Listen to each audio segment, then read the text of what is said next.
Order, order. Mr. Gregory Campbell to move the motion. Thank you, Mr. Pritchard. It's a pleasure to serve under your chairmanship, and I wish to move that we debate the issue of illegal drug use and organised crime. I'm delighted to see the Minister in her place as well to respond. The issue of drug use, particularly as it is exacerbated by organised crime and criminal gangs, not just nationally here in the UK, but across the globe, is a growing phenomenon, a growing problem. Mr. Pritchard, the estimates I have received just of the problem here in the UK is that the business, if you can call drug death and drug peddling a business, the estimates vary, but they're based at approximately £9 to £9.5 billion per year. But of course, the cost of drugs is much greater than that, given hospitalisation, treatment, aftercare, given the problems in prisons with drugs, and they estimate at anything between 18 and 19.5 billion pounds. So it is an extraordinarily expensive problem that is escalating.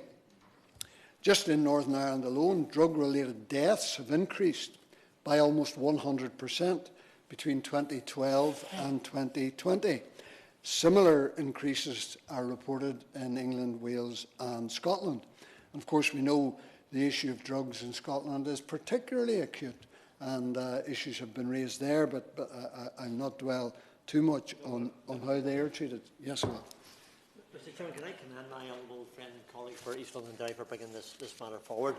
I know that the honourable member will be aware of the difficulties caused in my constituency of Strangford by a feud between rival drug gangs, which cost our police service of Northern Ireland literally hundreds of thousands of pounds to police. Does the honourable member not agree that when we face a crumbling NHS, the fact that this money had to go to this is truly disgusting, and that the penalties for those involved should reflect the damage that they did to their own community, and they should pay for it out of their pockets?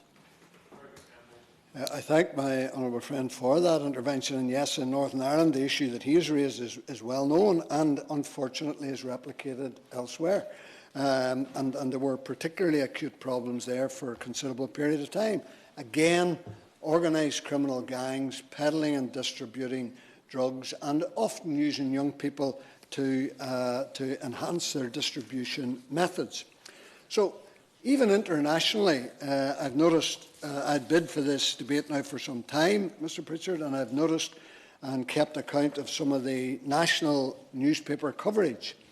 In the Times 3 weeks ago, crack epidemic sweeps Germany.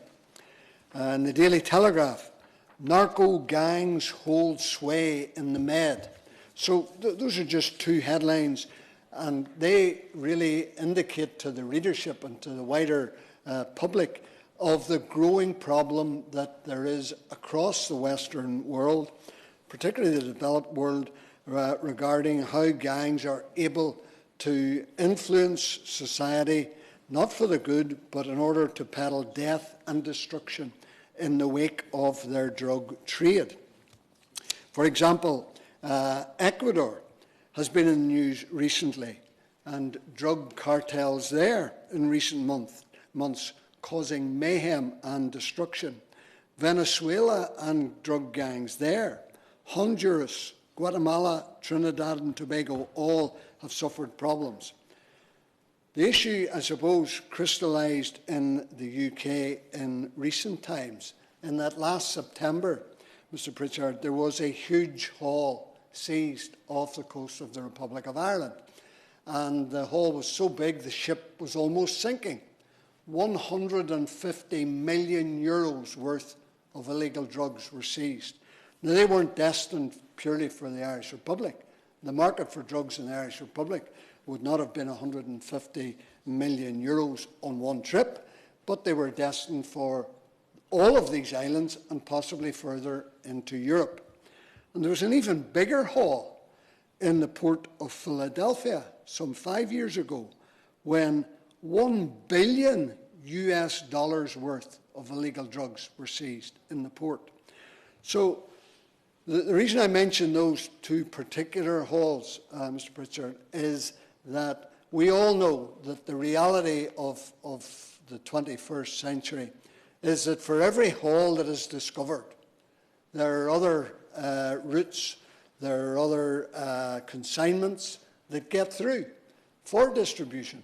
Now, I don't know whether it's 1 in 10 is caught or 1 in 20 that is caught, but we know for certain it's not 1 in 1. We know that for absolute certain. So if $1 billion worth in America was caught in one haul and 150 million euros worth was caught off the Irish Republic less than 6 months ago, how many billions worth of illegal drugs have reached these islands and continental Europe in the past few years? And we see, and our hospitals and our treatment units all bear testimony to the problems that these illegal drugs are dealing with our young people, particularly our young people.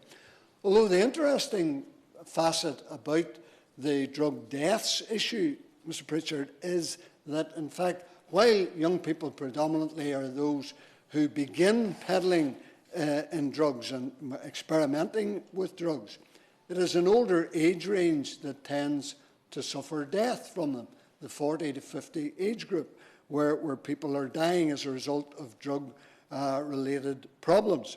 So this indicates to all of us that even those who talk about a leisure pursuit or just a casual use of drugs, perhaps at the weekend, find that, like other substances, it becomes addictive.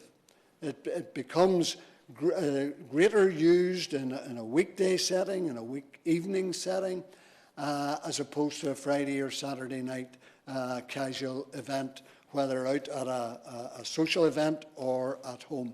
And therefore the problem comes later on in life, and we see what has happened in our hospital beds and in the treatment rooms.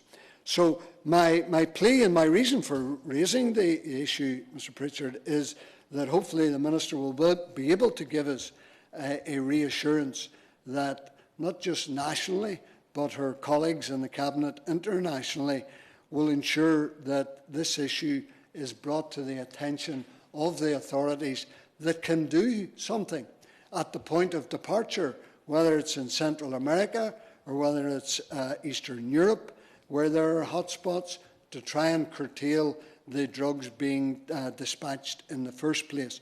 Of course, the National Crime Agency has a central role to play, and hopefully we can get from the Minister an assurance that this type of issue is going to be something that will concentrate minds, not just now, not in the aftermath of a huge haul like the one I've referred to in September of last year, but on an ongoing basis, not just over the next few weeks and months, but for years to come.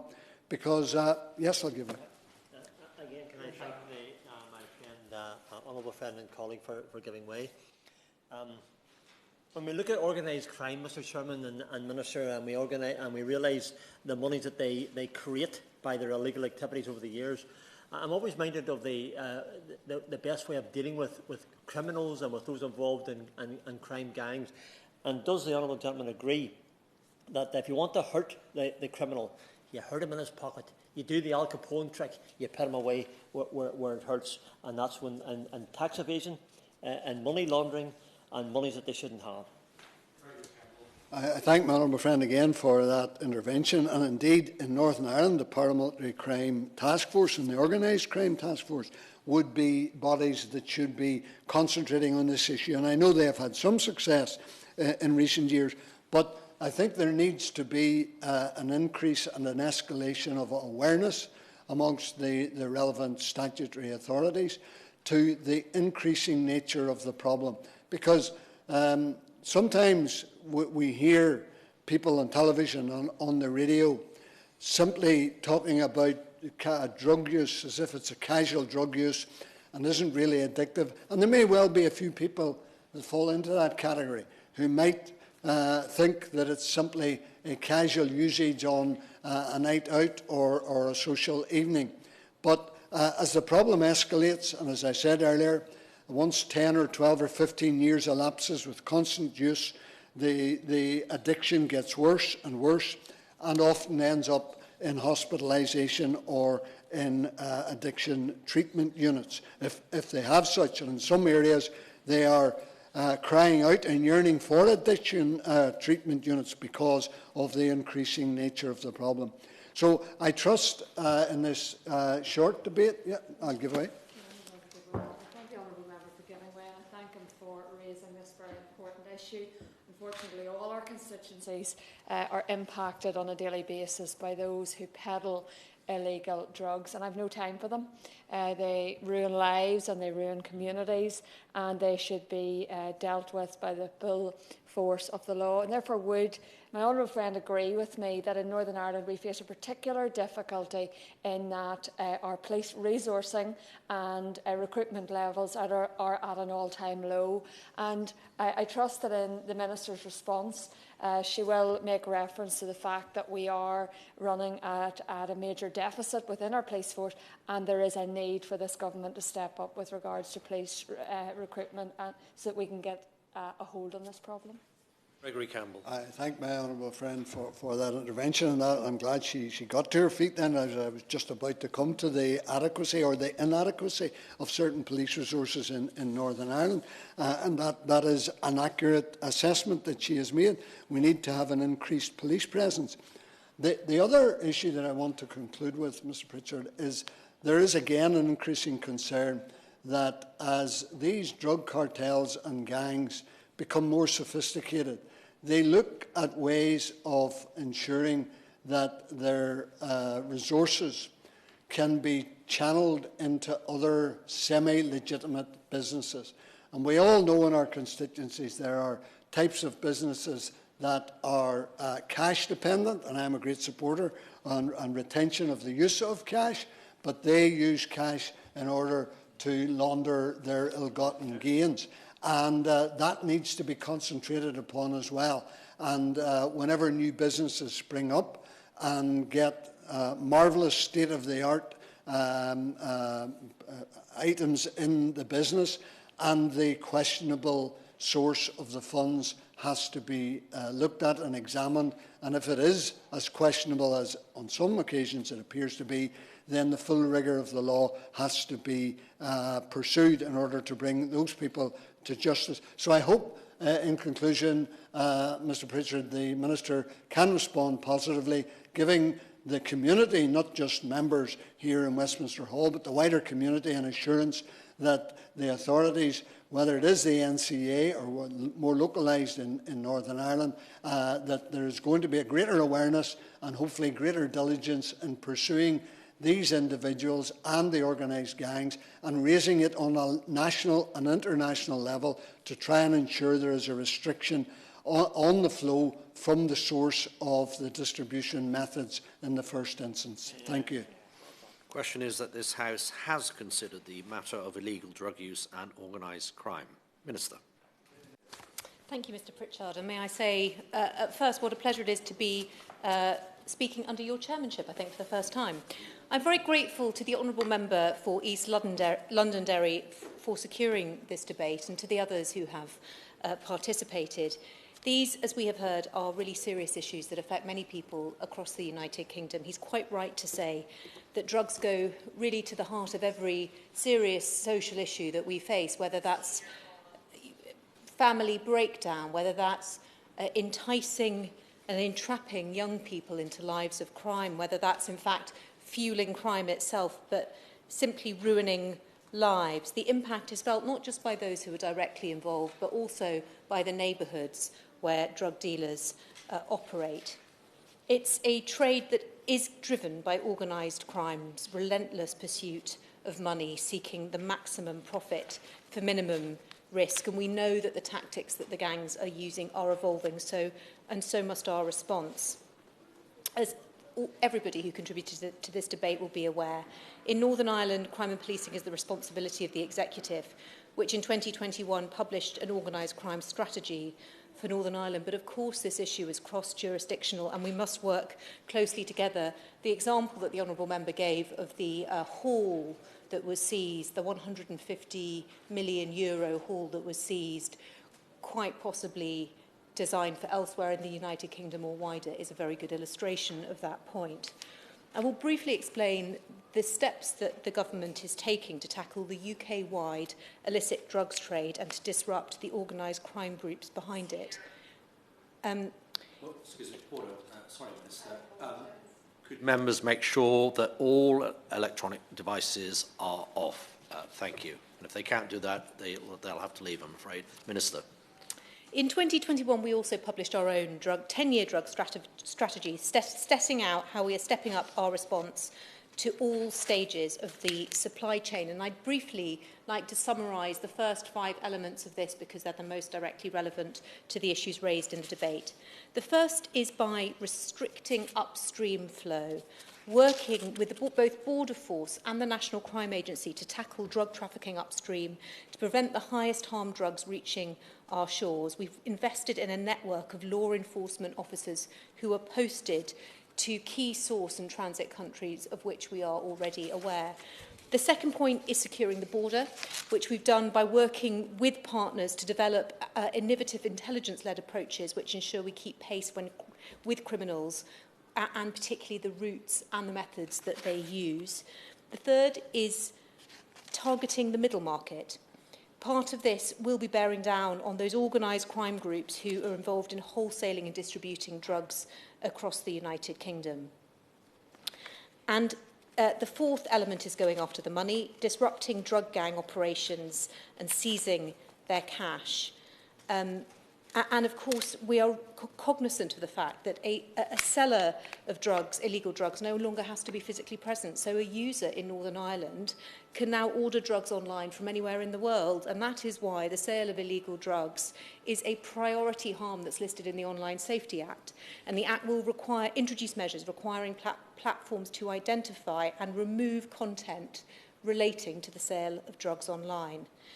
A key pillar of our own plan is to disrupt and destroy county lines operations. Whilst I concede they are more prevalent in Great Britain, that doesn't mean that the activity and has not got the potential to spread to Northern Ireland. At present, our county lines programme has met its 3-year target to close down over 2,000 lines so far, and we're on track to close down a further 1,000 lines by August. I just want to summarise our progress report so far. By 2024 to 25, we are on track to have contributed to the prevention of 750,000 crimes, including 140,000 neighbourhood crimes, through increases we've provided in drug treatment. We've delivered just shy of 9,000 major and moderate disruptions of organised criminals, including arresting suppliers, targeting their finances, dismantling supply chains. And significantly, we've seen improvement in our denial of criminal assets, taking cash, crypto and other assets from the hands of criminals who are involved in drug trafficking and supply. I want to make 2 more points before I conclude. One of them focuses on our serious and organised crime strategy, which the Honourable Member said was really the key component in understanding the drug trade. Our strategy refocuses our efforts in response to new and emerging challenges to reduce serious and organised crime in the UK, making it a significantly harder place for organised crime groups to operate. Some of what we're doing is set out in the current Criminal Justice Bill. We're taking steps, for example, to criminalise or to make illegal pill presses, which are used for the mass reproduction of drugs. Also, to make illegal the templates for 3D printed firearms components, which we're seeing increasingly as a tool of serious organised crime, and also various vehicle concealment devices, where we find that either weapons or indeed people are being hidden very effectively in cars. We're also strengthening and improving the serious crime prevention orders regime in this bill, and the measures under that regime will have equal application to Northern Ireland. This legislation will target the enablers and facilitators who support and profit from serious crime, which often has an overlap with the drugs trade, and improve our ability to manage and disrupt the highest harm offenders. I was asked a question in the course of the Honourable Member's speech about policing in Northern Ireland, and I promised to take that back to my honourable friend, the Policing Minister, the member for Croydon South, who is not in his place, which is why I'm answering this debate today. But I'll finish my remarks again by extending my thanks to the honourable member for East Londonderry for securing the debate and for the very sensible points that he's made. The supply of illegal drugs is an issue for every area of the United Kingdom, and it may present different challenges according to where we are. I think it's obvious that it creates equivalent problems no matter where it arises. Of course, I'll give way to the member for Strangford. Thank you much for your very helpful response, and I think we appreciate that. In my intervention on the honourable gentleman for my friend and colleague, the honourable member for East Londonderry, I referred to how we can better work together across the United Kingdom and all the police forces regionally, Republic of Ireland, even with police forces across Europe, Interpol and further afield than that. There is an organised crime which transforms all the borders. That they don't stop at wherever the borders may, they keep on going. And does the honourable lady have any indication of how better the regional forces, police forces in the mainland here and in the Republic of Ireland can work collectively with those in Northern Ireland to ensure that we can take on these guys and remove their money and put them in prison?